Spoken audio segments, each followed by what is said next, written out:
listening to the Intrepid radio program with Scotty Roberts. Intelligent Talk.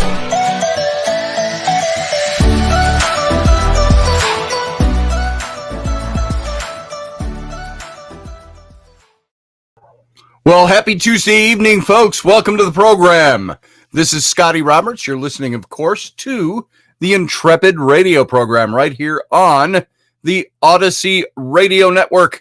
That's ODYSY1.com. Come on over and see all the goodness that is Odyssey Radio. Check out the schedule, see all the times this show plays. And, of course, if you're watching live tonight and maybe catching this somewhere else, this is broadcasting live via my YouTube channel. That's youtube.com/Mr. Scotty Roberts. Welcome to the show. And by the way, if you are not a member of this channel, please click on the little join button down below the screen. There are 3 ways you can become a member. $2 a month, $5 a month, $15 a month. And that will get you all the goodness that is this show, and plus a few extra things. And so, and of course, the show, by the way, is always free. So if you come in at that introductory $2 level, that just shows that you appreciate what you're getting. 15 shows you love me really lots. So I appreciate anything that you do. Thank you to all the members we already have. And if you see in the chat room that little circle that looks like an S inside the circle, those are all the people who have memberships to this channel. So you can ask them what they think. There it is. Boom, boom, and boom. All right. Thanks, everybody. Thank you, Leslie Holker. You were here quite early throwing up links, and I appreciate that. I'm going to put up an extra link right now. This is the link that you can go to call into the show. Boom, boom, boom, boom, boom. There it is in the chat room. And so if you want to contribute to what we're talking about tonight, the topic, of course, we're still on Christo-Paganism. We are talking about tenets of faith, comparisons between Christianity and paganism, and what the roadblocks have been between these two religions, I guess you'd call them, these two objects of faith, practices of faith. And so tonight we're continuing on, talking about rituals and rites, sacred magic, and, of course, religious magic, Christian magic, which we don't think of it in those terms when we're in a congregation and we're listening to liturgy, or we're taking mass, or we're seeing ritual sacraments being carried out. But that's exactly what it is. And we'll explain why as we go on a little bit later tonight. I want to say hey to everybody. Leslie, I saw Master Finn is in there. Good to see you, sir. And, of course, Doug Stack. Good to see you, brother. I need 4 new tires. Wish I could drive into your place and get them put on. And it'd be a long drive, though, just to go get my tires changed. Elderberry, good to see you. You got your coffee cup finally. Fantastic. I'm glad you got that, and I hope it was worth the wait. I have nothing to do with the shipping. If you're talking about an Intrepid coffee mug, we just put the mugs up. I put the art on them, and the manufacturers take care of the rest. They do the shipping. So if it took a little while to get to you, it's going to be worth it. So thank you, by the way, for doing that. Hey, Steph Cuervo Queen, good to see you. Glad you're here. You're listening, but doing things. That's what I'm talking, but I'm doing things. So I get it. I understand. David Castle, good to see you. Glad you're in here tonight. Steve Clark, a big howdy over there in Kansas. Glad you're here tonight. It always warms my heart to see all my regulars come on into the show every night in the chat room. And Roger Rabbit, I didn't see you last night until the end. We haven't seen much of you. I hope things are going all right at home. I know life is busy. Things can be very busy with Kinsey and all. I understand that. And so I'm really happy to see you whenever you can make it in. So Roger Rabbit, welcome to the show tonight. And that's all of you I see at the moment. And so if people come in, we'll say hi as you make it. And as we do every night. So I hope your day was a good day. I spent the day bumming around with Rainey and the kids up in the city, going to a couple of stores where she needed to pick some things up, getting some art supplies that she had to pick up. And what else did she have to pick up? We always stop at Half Price Books, and I got some great books while there. And and it's nice when you only pay $7 for them, as opposed to because they're used. Some of them don't even look used, which is nice. And so we got a few books, some books for the kids, books for us, and ended up spending about a whole $37. So that's pretty good. And then we went out to eat at Chick-fil-A, because it's always right there. That's kind of the thing we do. When we go to the city, to go over to the art supply store, then right next door is the Half Price Books, and right across the street is a Chick-fil-A. And the kids like Chick-fil-A. And Rainey can eat there because they got wrap sandwiches. She's all gluten-free and all that stuff. So there you go. So we had a nice afternoon today. Hey, Michelle Cannon-Free, good to see you. Glad you made it in. Abnormal realities with Ron and Rocky. Yo, that's got to be Rocky Stucci. Welcome to the show, brother. Good to see you. It was fun being on the show last week. Looking forward to the next time. And I hope that wasn't too presumptuous. And so welcome to the show. Glad that you made it in. Tonight, I wanted to start off just by, remember this book that I promoted to you the other day, The Authoritarian Moment by Ben Shapiro. And it's subtitled How the Left Weaponized America's Institutions Against Dissent. And it's really a good book. We talked about this on Sunday and did a little reading out of the book. I'm going to recommend it to you once again, only because the more I read it, the more I'm finding it's a very common sense read.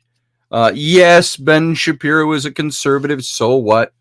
But he really has a good take on how this country is working right now, whether you're Republican, Democrat, conservative, or liberal. He has a very good take on how things work.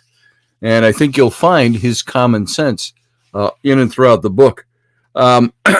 He made the conclusion that, and I'm going to read you a little section here just to whet your appetite a little bit.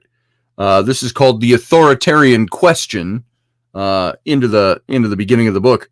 He said, so if there are authoritarians on the right and authoritarians on the left, and if the two feed on one another, driving America even deeper into a moral morass, where does the true risk lie when it comes to authoritarianism? And he says, to answer that question requires us to evaluate two more questions.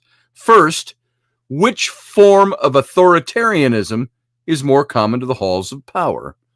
And second, which form of authoritarianism is more likely to be checked? So let's revisit January 6th. You know, the big riots, the big, the coup. The coup. That's a piece of, if you haven't figured it out yet, folks, that whole January 6th talk by the left is all just a big campaign. What would you call it? It's almost a plank in their platform. They're going to use January 6th as the way to try to convince the country that they should be there. They don't believe all the crap they say about January 6th. It just works for them politically. Just like COVID did for them last year. So, which form of authoritarian is most likely to be checked? Okay, there's little doubt that the rioters of January 6th were right-wing authoritarians. They invaded the Capitol building in order to stop the workings of democracy, overthrow the constitutional process, and harm those seeking to do their legal duty. They participated in authoritarian submission. They believed they were doing the work of President Donald Trump against a corrupt and effete establishment. They participated in authoritarian aggression. They believed they were empowered to do harm in order to defend Trump and take on the legislative branch. and they were engaged in conventionalism. They felt they were defending established values, the flag, the vote, democracy itself, against a revolution from within.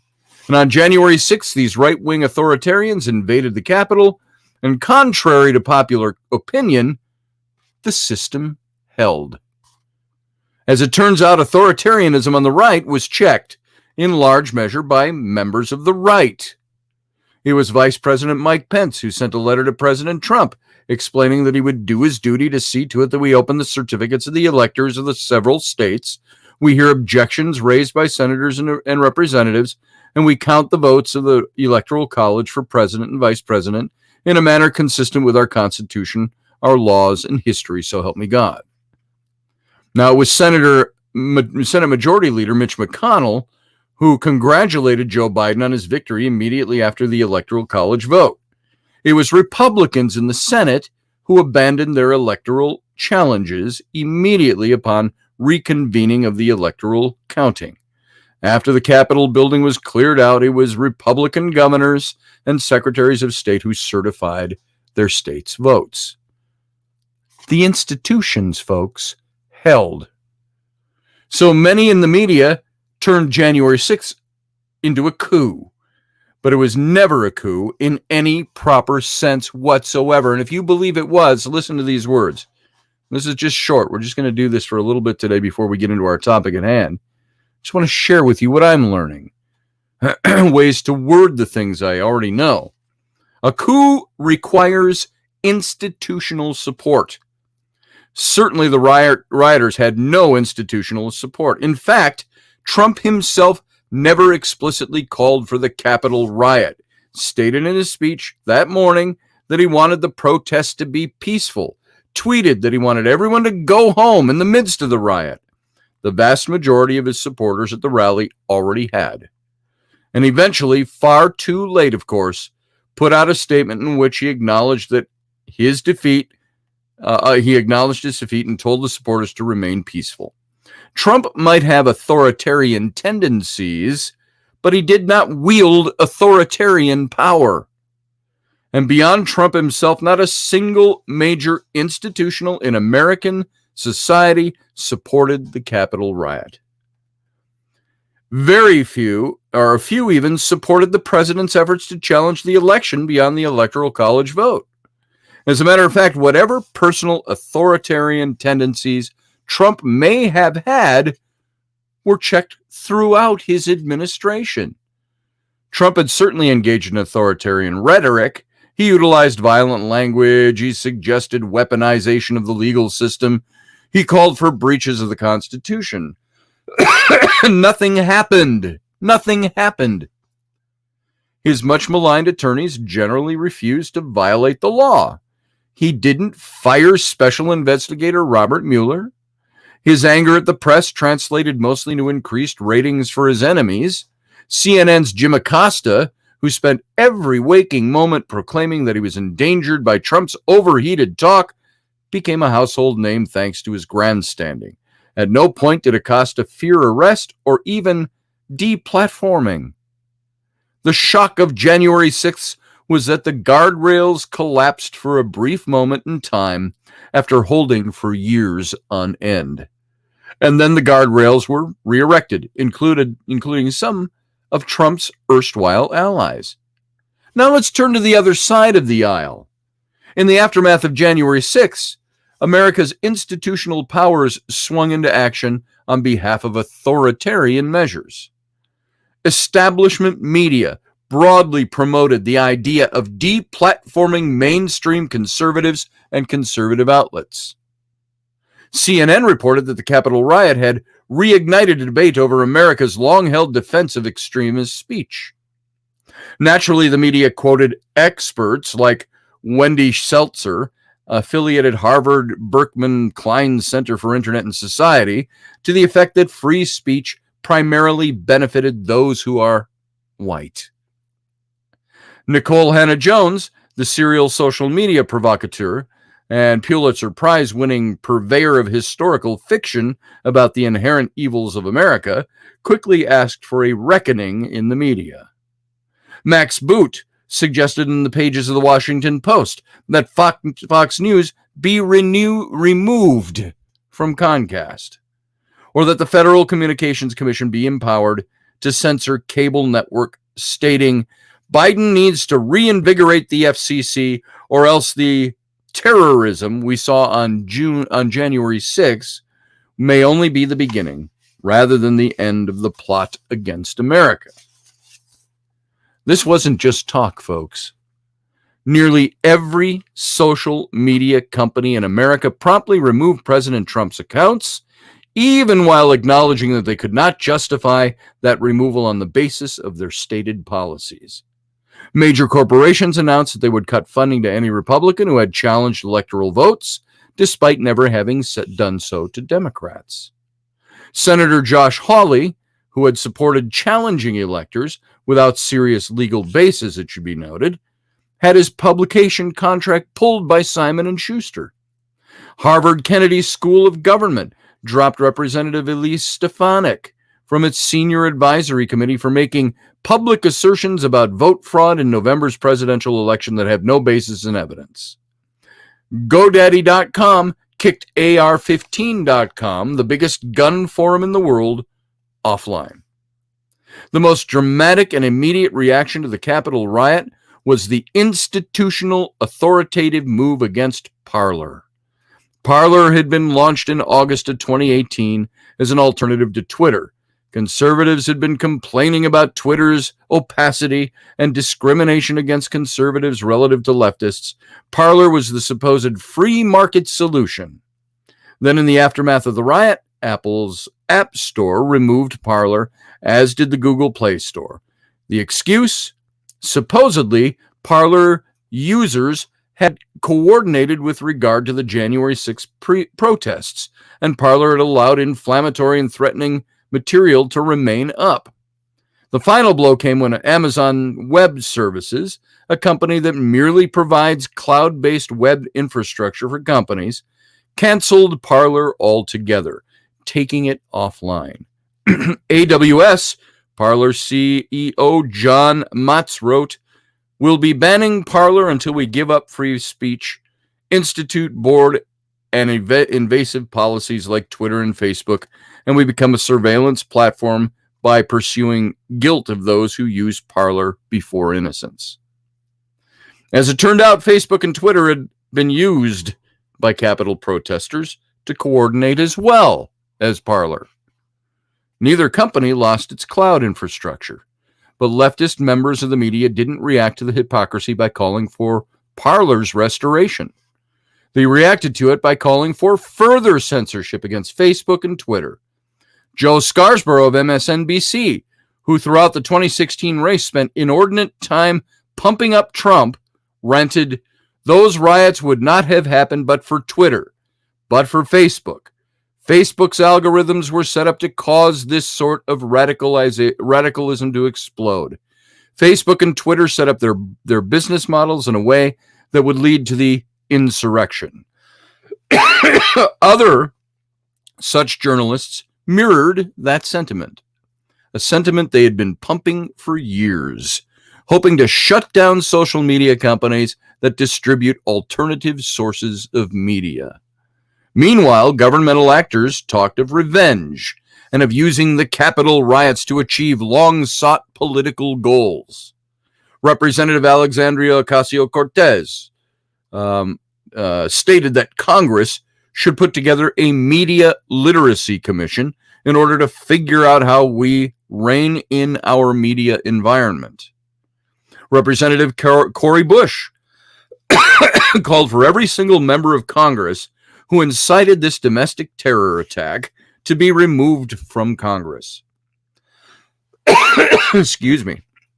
Senator Ron Wyden, Democrat from Oregon, averred at NBCnews.com that the only way to prevent another Capitol riot was the addition of Washington, D.C. as a state, a renewed Voting Rights Act, likely unconstitutional, and universal mail-in voting.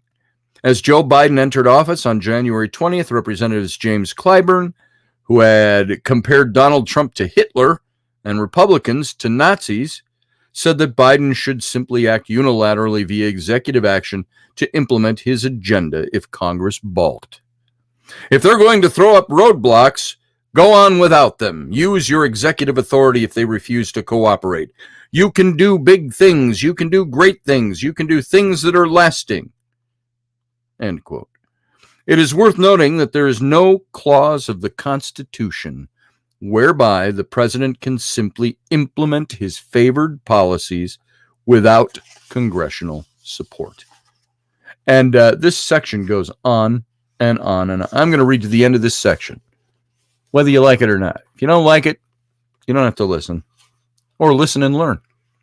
To sum up, January 6th, a group of radical extremist Trump supporters, right-wing authoritarians, stormed the U.S. Capitol, where they were quickly put down.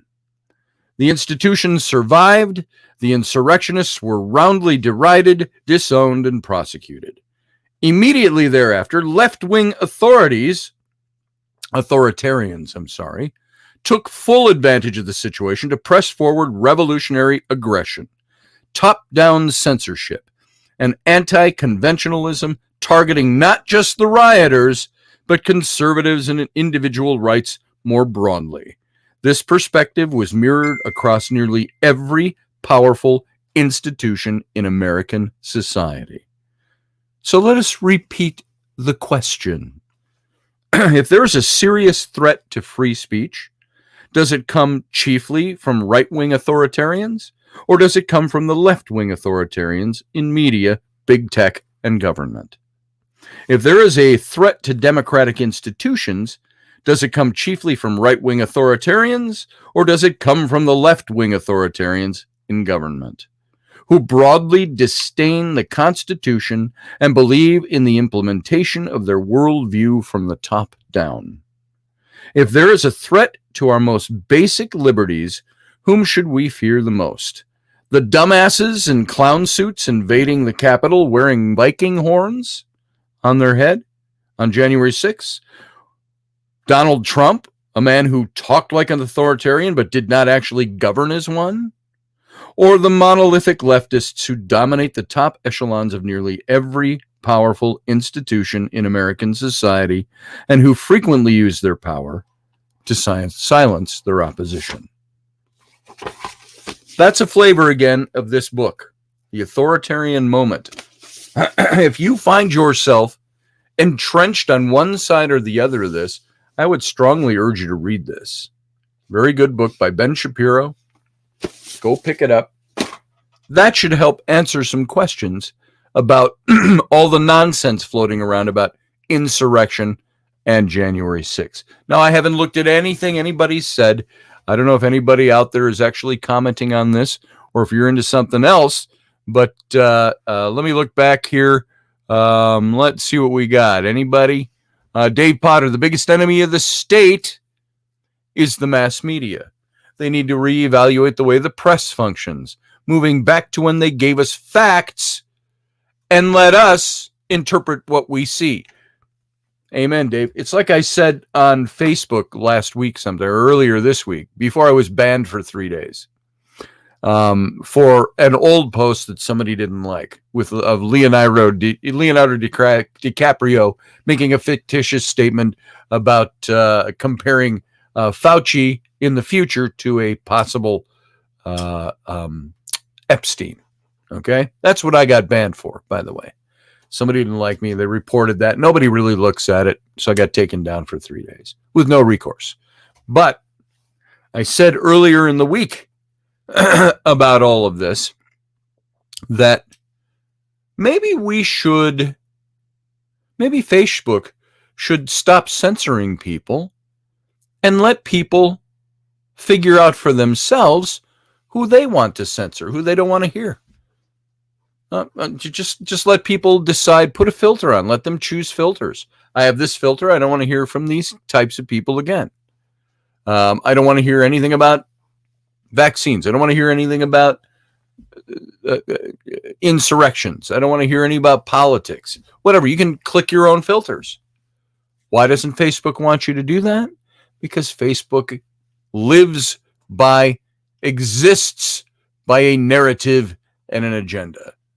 They have to prevent you from seeing things because you aren't smart enough to figure that out for yourself. Now, people will say, well, they can do whatever they want. You're just being a big snowflake crybaby, Scotty. No. You know why? Because those entities like Facebook they existed a long time before this started. They drew us all in. They lured us all in with the stay social, meet everybody, talk, have all this stuff until the agenda was something that was not being accepted by people. They couldn't allow people from the other side to have any say in anything. So they filter it out. Now, am I going to leave Facebook? Not yet. There's nothing that matches the reach of Facebook for doing social media. But it apparently, if you want to say something that may go against the agenda or the narrative of Facebook, you better watch your backside. That's all I'm saying. So, anyway, if you can, and also, by the way, in a nation where the people, Mark Zuckerberg and others, who founded Facebook, Twitter, YouTube, all of those things, Google, this is a nation where they had the freedoms to do that. They used their right, protected by the Constitution of the United States, to create what they created. But now, they don't want to be held to the same standard for their users. Now, there have to be standards, of course. We've talked about that before. You have to have certain standards. You can't yell fire in a crowded theater. You can't allow pedophiles to be posting and have their groups on Facebook. I get that. That's different than sharing religious or political opinions. So, there you go. To lop off one side of an argument because it doesn't fit your narrative, that becomes a problem. So there you are. That's my thought on it. Yada, yada. What did Matt say? We just didn't see it until it was in our faces. Ain't that the truth? If you're talking about the same thing, it's all controlled, says Matt. So, Matt says one of the agents that was arrested on a domestic when he hit his wife after a swingers party. I kid you not. Very nice. Anyway, that's all I got. We're halfway through the show, as we usually are, and I wanted to hit some of that. Wanted to promote that. I want you to hear some of that. They were a honey trap funded by the bankers and created by the intelligence agencies. Yes. Now, if some of you people listening to the show, some of my followers, some of my friends here, if you don't like this kind of talk, that's okay. I'm okay with that. I understand that. Sometimes you're going to have to put up with this from me because I am a fervent lover of my country. And I work very hard to understand what's going on from a common sense point of view. And when we're being gagged and when we're being bound and when we're not being allowed to speak, are there other avenues? Sure. People want to step out, and it's like the United States during the American Revolution. Did they want to step onto a new continent? Oh, let's just leave this continent because it's silly. Those of you who watch Monty Python, on second thought, let's not go to Camelot. It's a silly place. So they didn't leave the American shores. They changed it. And they fought for it. And there are ways to fight for free speech and so on. There are several lawsuits that are going on right now that will hopefully remedy some of this. So, having fought time to get here, says Barbara D. Thank you, Leslie. Killing me smalls, says Matt Finn. Aim small, miss small. Thank you, Leslie. Leslie loves me. Me too, Scotty, and that's what I love about you. Thank you, Leslie. All right, let's make an abrupt segue into something different. Let's go back into the topic we've been speaking about, Christo-Paganism. I want to talk to you about the tenets of faith in Christianity, and I'm only going into Christian, which is rife with different variations and denominations, Christianity and paganism, to say, are these things, can you ever make these two astronomically, diametrically opposed points of view when it comes to spirituality and religion, can they ever be merged? And I think yes. And we looked at the Bible. We talked about scriptural translation versus scriptural interpretation. We've looked at all that in times past on this show. We've talked about a lot of this, that kind of stuff, early Christianity, early biblical interpretation ad infinitum. So we're hitting these kind of light, going through all the tenets of Christianity to see how, not to fight them, but to say, here's a different way to interpret them. And here's a way to interpret paganism, the way paganism sees it.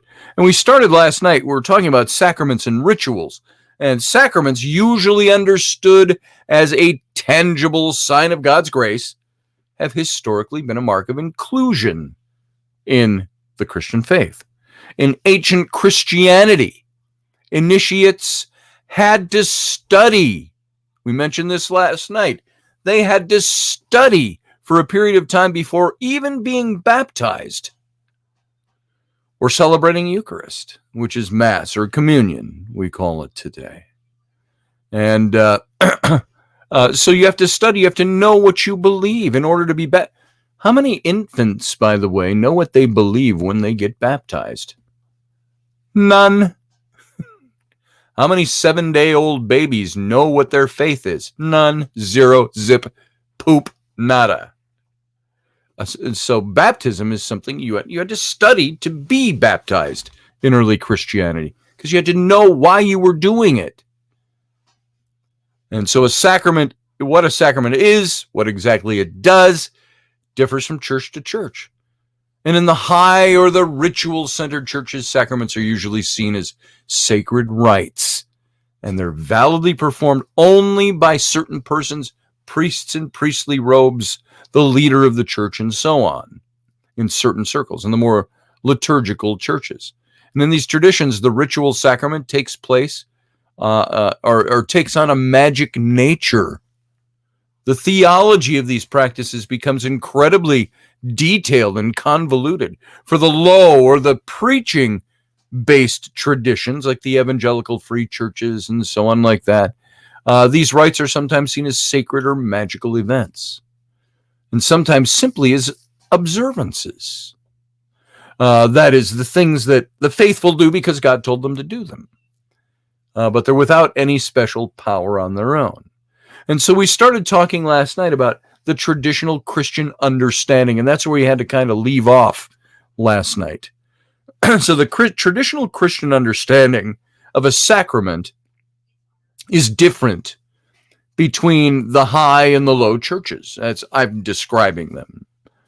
High church theology says that the sacrament is a ritual, which, when performed correctly, will directly impart God's power or grace to the believer, according to which sacrament it is. In the case of baptism, original sin is washed away, and any personal sins committed are forgiven. In the case of the Eucharist or Mass, the communion, the actual body and blood of Jesus Christ are consumed. It's called, by the way, there's a fancy word for it. It's called transubstantiation. When you would take communion, the little bread wafer actually transmutates into the body of Christ, the blood into, or the wine into the blood. And that they were the literal body and blood in a magical spiritual sense. How that's done? Nobody knows exactly how that works.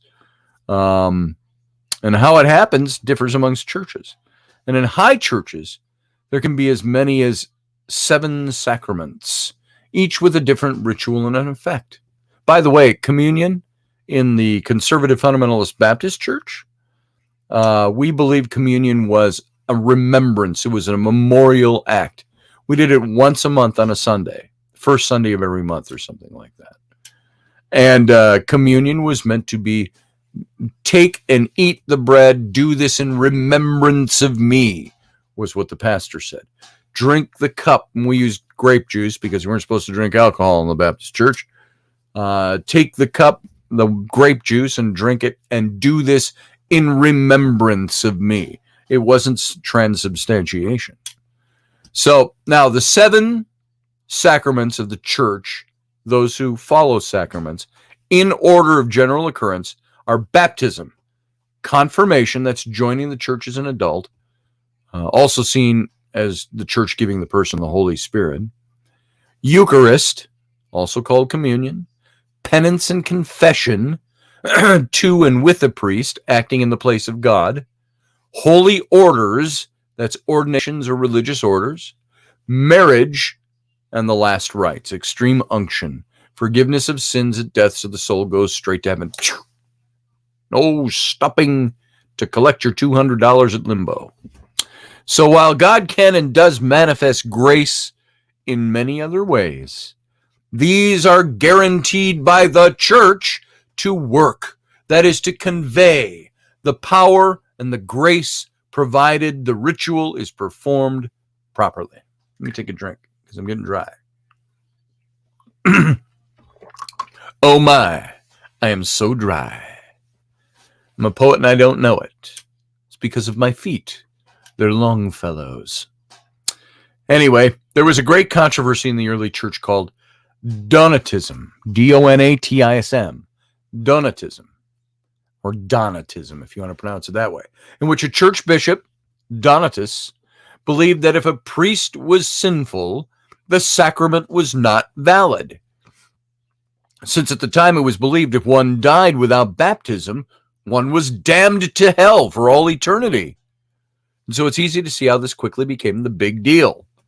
The official position of the church has been since that time that the sacrament is valid if performed correctly, even if the high priest is not worthy.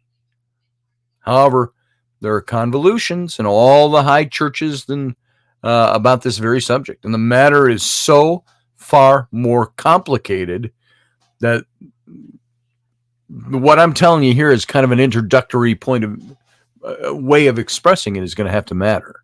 Is going to have to suffice.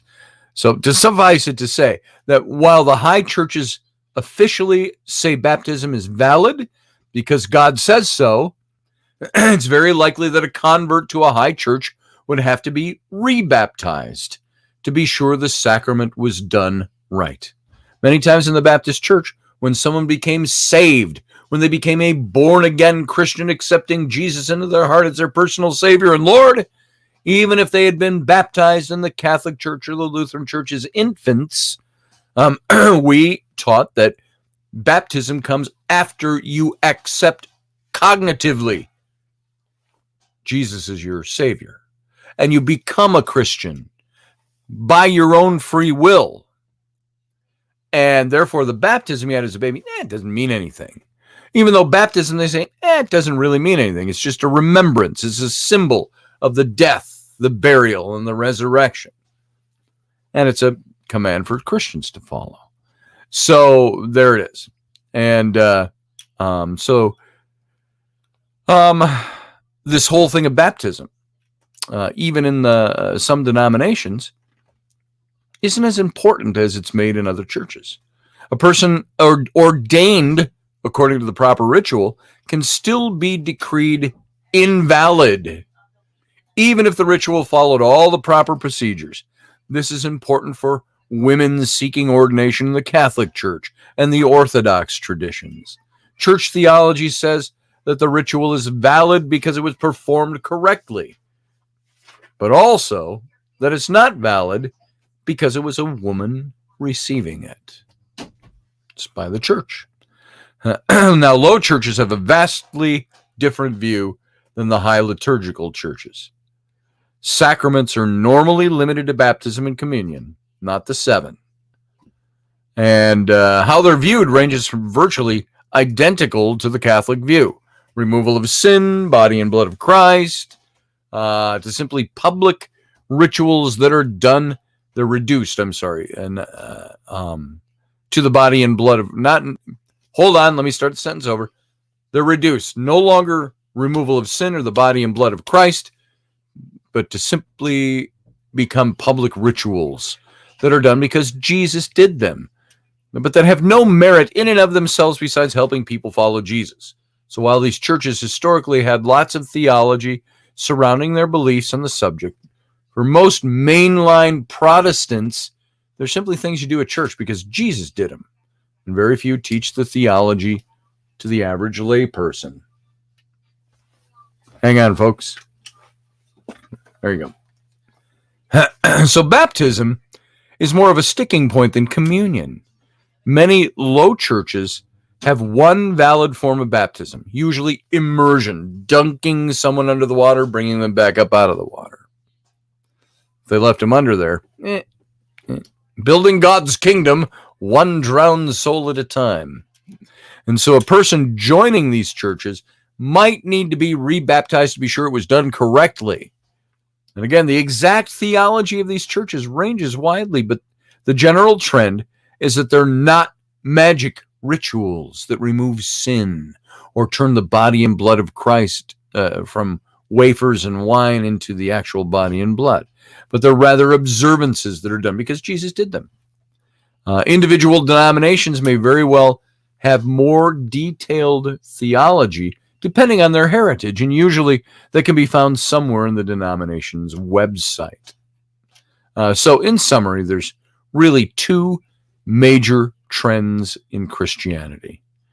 High churches tend to see sacraments as rituals, which are, when performed correctly by the right people, guarantee the recipient a portion of God's grace and God's power in accordance with the ritual. Low churches tend to see sacraments as rituals which are instituted by Jesus and thus are observed by the faithful, although they may or may not be guaranteed conduits of grace, depending on the individual's church theology. So since every denomination has shades of meaning and theology around each practice, the only way to know for sure what a given church believes is to check with the church individually. So even then, the official understanding may or may not be what the ordinary member actually believes is what's happening there. Now, I want to take you into, and by the way, just a word on all this stuff about the liturgy of the church, the sacraments, the rites. There is so much magic that is wrapped up and involved that comes from paganism.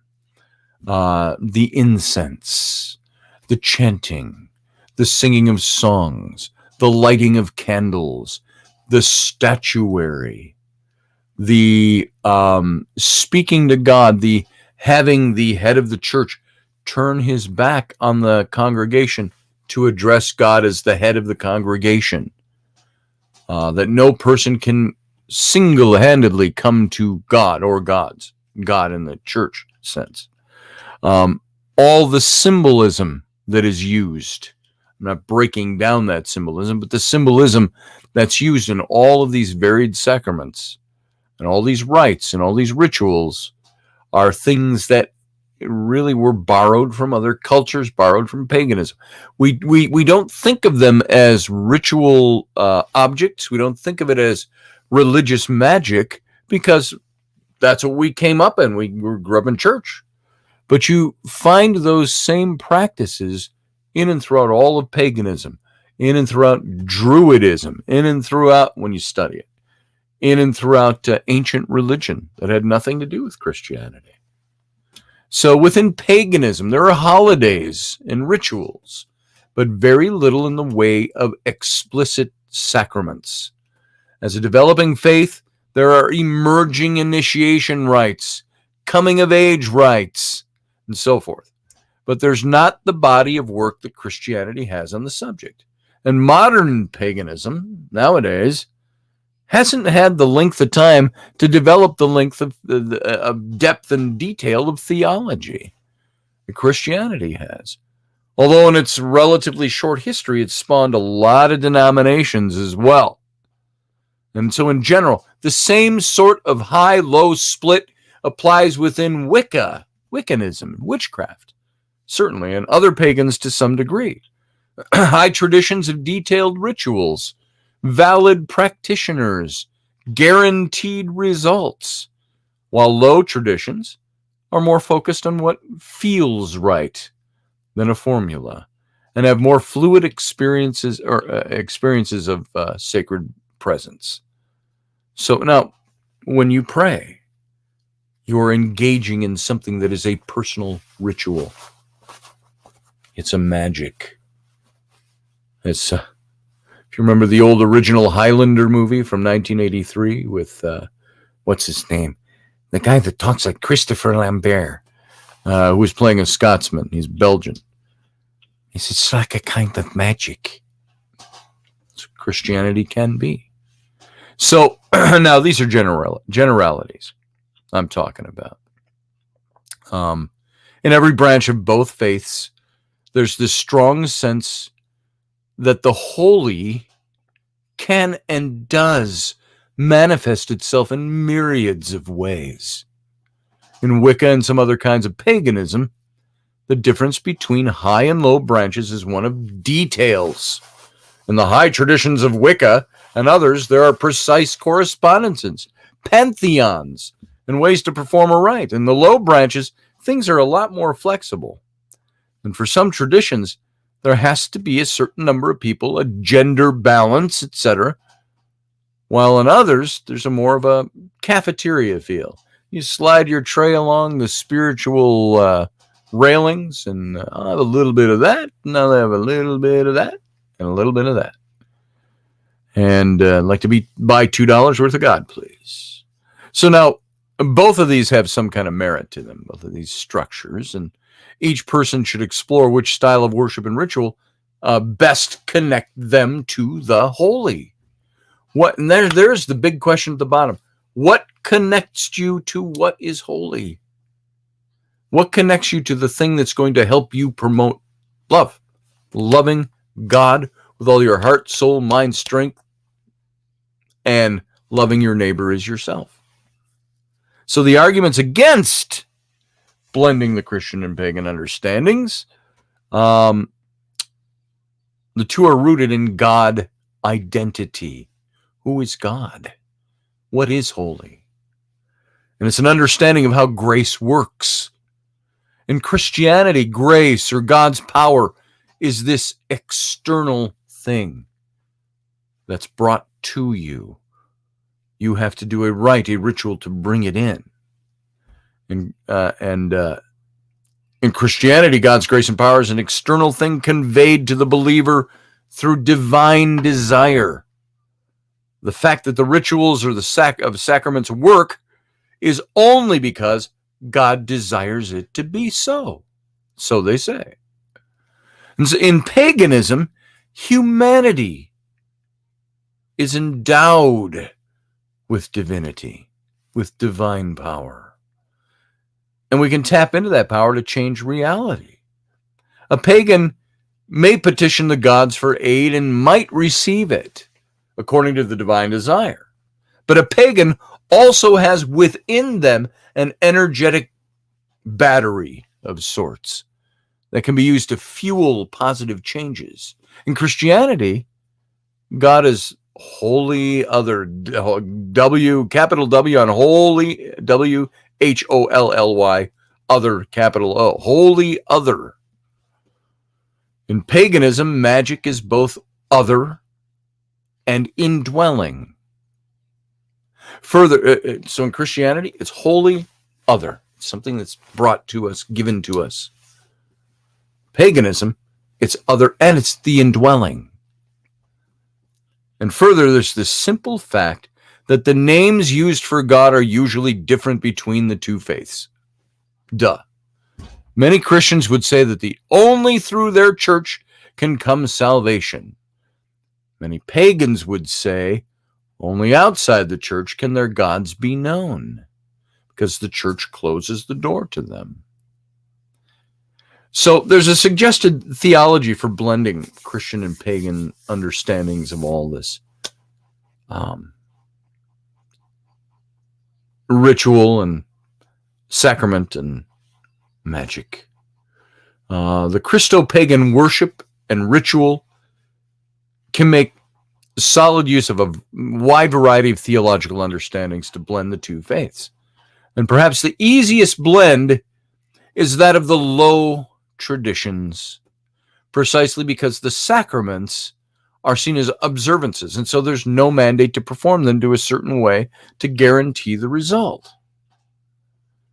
However, for many people, rituals, sacraments are indeed very powerful ways by which God connects directly with the believer.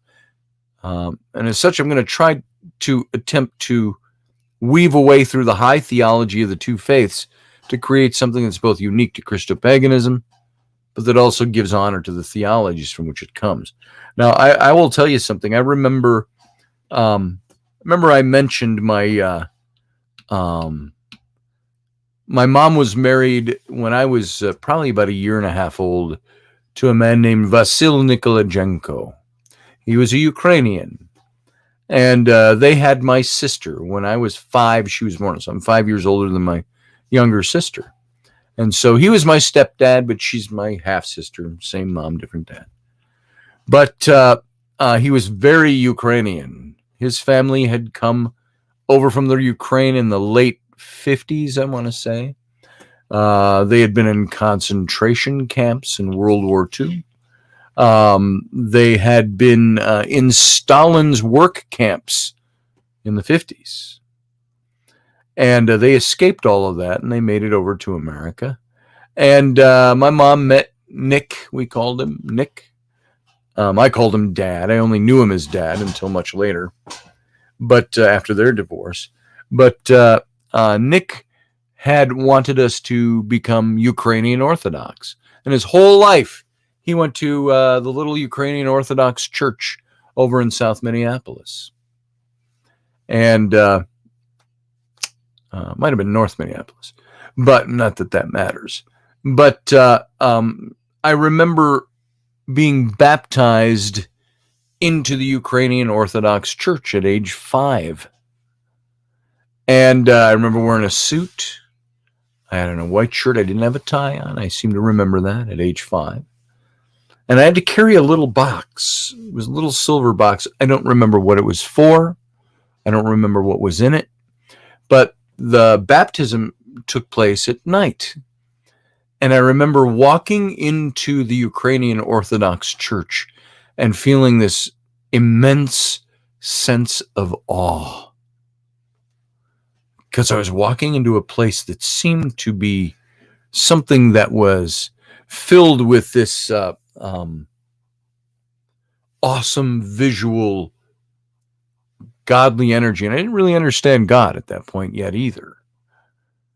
But I remember walking down that aisle, and his father Kist was his last name. And he baptized me, just the anointing baptism. And I just remember the statuary, I want to say paintings on the walls. There were either murals or there were tapestries. There was all the veils, silver and gold sparkling around. It was dark, and it was candle lit, or very low lighting and candle lit. And I remember that feeling of being in some place, even though I couldn't describe it as a child, being in some place that was holy. And so thank you, Steve Clark. I appreciate that. It's enlightening for me as well. So I remember being in this, what felt like a very holy place. And so there's all this discussion of theology and a discussion of what's truly incompatible is really necessary when it comes to this. But I'm sorry, and my story was all about high theology. The two faiths, you have to blend them to create something unique. And what was unique to me, it wasn't a blending of the faiths, but at that time, it gave honor to theology from whence it came. But we also have to do that now in Christo-Paganism. And so a discussion of what's truly incompatible is necessary here. There's no way that I can see to validly follow high church and high church tradition theology to the letter. Absolutely no way. For example, Catholic priests would not perform Mass for a group of Gardnerians, which would be your Satanists, to a certain degree. Nor would Gardnerian high priestess draw down the moon in front of a Catholic priest. Highly incompatible on both fronts. At least not in my experience. I've never seen that done. Now, having said that, there's a way to create a new tradition of ritual-centered worship, which adheres to the high church tradition while forging a new way of understanding these things and the sacramental nature of life. And so for this, a beginning discussion of God identity is what is really essential here.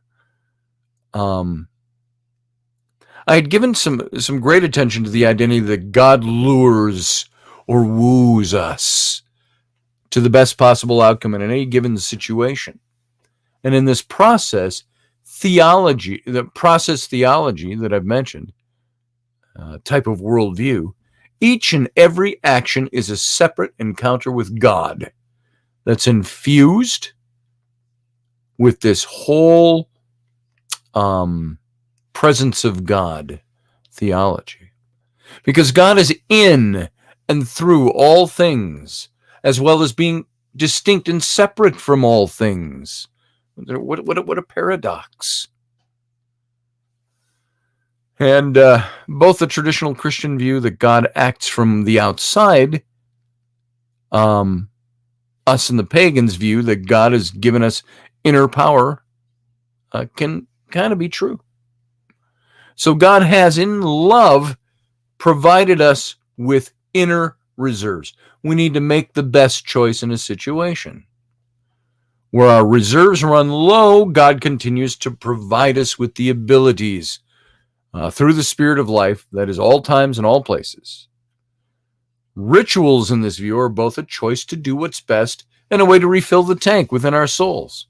So by setting aside specific times, specific places, and patterns to connect to the holy, we're making a deliberate choice to seek God.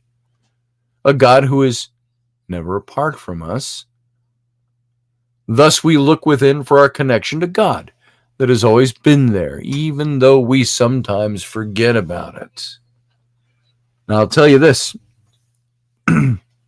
as I've mentioned before, in my past, I have said, and I wrote this down in my journal, God wrestles with man through the night times of our lives.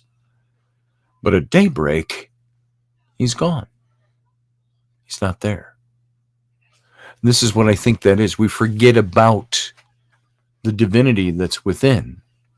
So rituals can provide the structure and the sacred space within which we can reconnect to the divine source of life. That's ritual. Sometimes I think shambling through life without having any kind of rite or ritual or sacrament to fall back on, we lose touch. We feel adrift. We're like a boat in the ocean instead of a boat in the harbor. And so I think it's important to sometimes reconnect with something that makes ritual real for your spirituality, for your belief. If it is going out into the woods to find that place, to sit and to soak it in and to speak to God or goddess or gods. It reinvigorates who you are. There are certain rituals. Again, I'm going to get Travis Thorpe on. I want to talk with him. You heard him on Rocky's show, if you listen to Rocky's show. Good friend of ours. And I want him as a pagan high priest to talk to us about that. There's a couple of rituals I'd like to do, and I've fallen off, gotten kind of quiet about it. Over the last couple of years, I haven't really pursued that. Because I felt that was like taking that final leap into something. And I wasn't quite prepared to do that. So, rituals can provide structure and sacred space within which we can reconnect to the divine source of life. The more specific the ritual is, the less clutter our minds have to contend with. So when we know the patterns of the ritual in our core, be they Christian, be they pagan, be they a blending of both. When we know these things, we're freed to focus on the encounter with what's holy instead of wondering what happens next. This is the primary reason for having structure and repetition in ritual. God can, will, and does encounter us in the mundane places and things of life. The unstructured places is where God meets us. But when we deliberately make space for the encounter, it's much more likely to renew us and renew who we are. An example of this comes from very human romance. Sometimes deeply meaningful romantic encounters happen spontaneously. The spark, bang, boom, the bomb goes off. No euphemisms there, by the way. Those are wonderful, amazing, delightful experiences. Those of you who are very close to the people, I'm very close to Rainey. I love my wife immensely. But there are times in the back of your head you say, I wish I could go back and re-experience that initial spark. Because like a good sequel to a great movie, and it might be a great sequel, it's never the original. Even if it's better than the original, it's never that initial spark. Same with that romance. It's like, wouldn't it be fun to be able to go back and re-experience and re-feel all the amazing wonderfulness of that initial spark in romance with that person that you still love now? And so sometimes they happen spontaneously, and those are wonderful, amazing, delightful experiences. However, relying on those things alone to maintain the relationship is not a good idea. We need planned times and places without interruption to renew our connection to our earthly loves. And that's much the way we need to planned times and spaces to encounter God. Over time, the individual or the group doing the same rituals enters a meditative state in which repeated encounters with the holy become the norm, not the exception. So this is partially the preparation of the individual and partially the grace of God. Monastic people from around the world use repetitive rituals all the time, involving movement, words, mental images, symbolic objects to create the sacred space for a holy encounter to occur. Sacred space. Look at Sarah sometime, Soderlin, when you listen to her on the radio. She's got her sacred space built there in her studio. So for Christo-Pagans, this space is created by regular observances of the wheel of the year, as well as additional rituals whenever it's possible. And we're at 10:04. I'm going to finish this little section, and we're going to pick this up again with primary sacraments again tomorrow. But for some worshipers, it's the entire ritual that creates the necessary conditions for a divine encounter. For others, it's a standard part of a service, like Holy Communion. Either way, sacraments are specifically the tangible, feely things, which when done in a ritual way, convey grace or power of the divine, the sense of the divine's presence to us. I've done spells. I'm not talking Wicked Witch of the West spells. I'm talking spells where you light a candle. You carve an image into a candle. You burn incense while you're doing. You take the oil and the ash and you rub it into the things you've carved into the candle, and you light the candle. You burn the candle down. That's all symbolic things and symbols that we physically take care of because it creates a holy space for us right here to do that thing. And so while there might be clergy, there's nothing better than Christo-Pagans that have a deep sense of God working in and through each individual believer.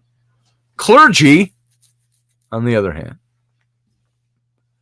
are people who are set aside to preside over the rituals, and those whose advice is theologically informed and trusted on matters of faith.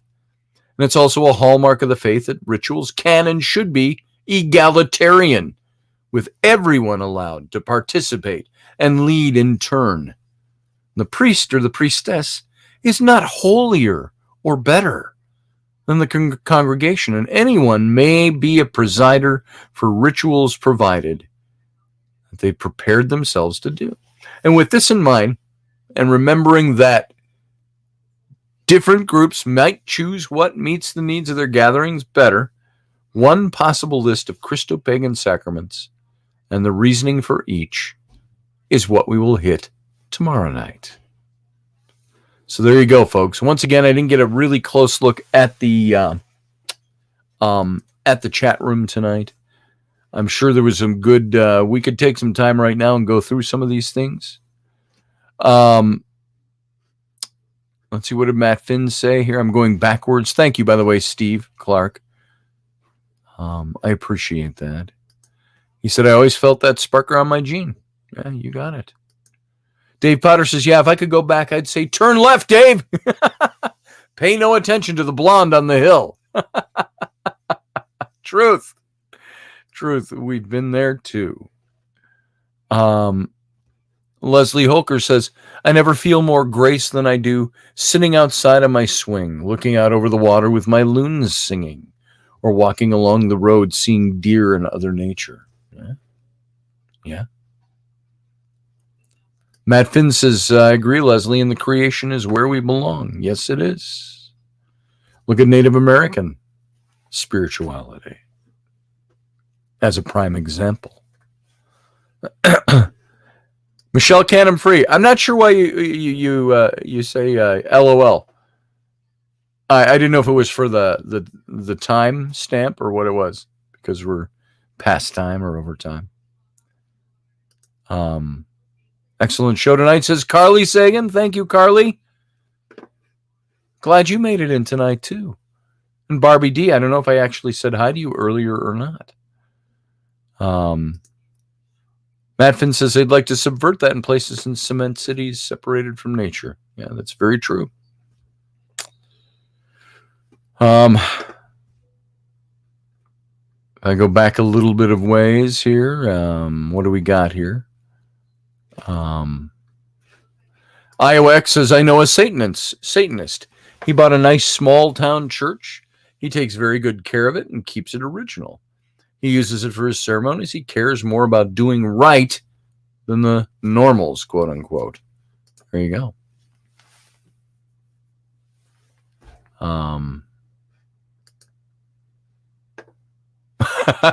Dave Potter, I think he's referring to my baptism into the Ukrainian Orthodox Church. It took place at night because they were sneaking in this little Protestant boy into the church. Actually, prior to that, Dave, I'll tell you this, we weren't anything before that. We had no religion in my family, agnostic family that I was born into. So that was my first church experience, was the Ukrainian Orthodox Church. And that only lasted a very short time. My mother and my stepdad were divorced a year to a year and a half later, and we never went to the Ukrainian Orthodox Church ever again. My sister did, but I didn't. She became very Catholic, I do believe. So, folks, I think we're going to kind of wrap it there. There's a lot of stuff, a lot of good stuff you said. I'm going to have to watch this again and with the chat room. It takes about 24 hours thereabout for the chat room to propagate over into the archived show. So if you want to see the show with the chat room, check back in about a day.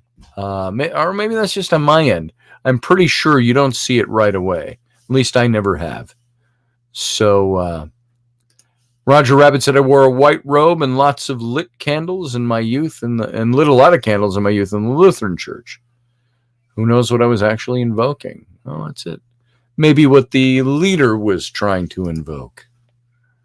So there you go. All right. I think we're going to call it a wrap for tonight. Everybody, I sure appreciate you being here and all the time that you give me and that you give this show. We'll be back tomorrow night and every night this week, 9 p.m. Central Standard Time. Thanks, and you know what? Live long and prosper.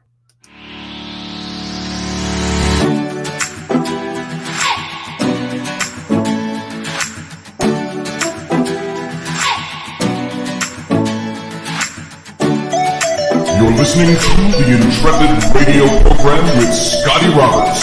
Intelligent Talk.